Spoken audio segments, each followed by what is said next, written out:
اداره کردن وقت یک ملکه است که به نورس امکان می‌دهد در تحصیل و زندگی هر روزش موفق باشد و استرس را کم کند.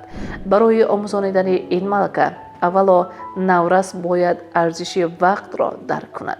والدین می توانند با او یک روز را بررسی کنند، چقدر وقتش را در مکتب گذراند، چقدر برای وظیفه های خانگی، چقدر در تلفن یا تلویزیون. سپس یک جای وقت بیهوده گذرانده را پیدا نموده آن را با فعالیت های سودمند پر کنند. مثلا اگر میبینید که هر بیگاه 3 ساعت در تلفن است، اقرار شوید که از حد زیاد است و پیشنهاد کنید که 1 ساعت را به خواب یا ورزش بخشد. استفاده رویخط کارها و جدول جاری شود. نورس را تشویق کنید که هر سحر یا از شام برای روز بعدی رویخط ترتیب دهد. کدام درس ها را میخواند، چه کارها را کمک میکند، کی دم میگیرد.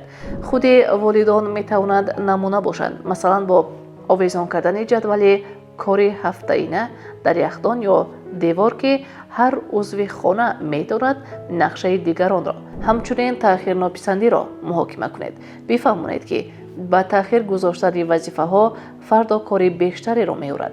به جای این کار دشوارتر را اول انجام دادن بهتر است تا بعداً وقتی آزادتر داشته باشی.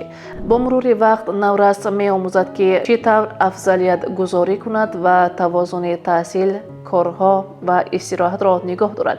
این ملکه در آینده در دانشگاه و کار برای او بینهایت لازم خواهد شد. آیا شما والدان و استادان عزیز این تجربه ها را انجام می دهید؟ لطفاً نظر خود را نویسید. شریک برنامه ما شرکت لین دوید می باشد. لین دوید با ویتامین د، قطره از ویتامین آفتاب.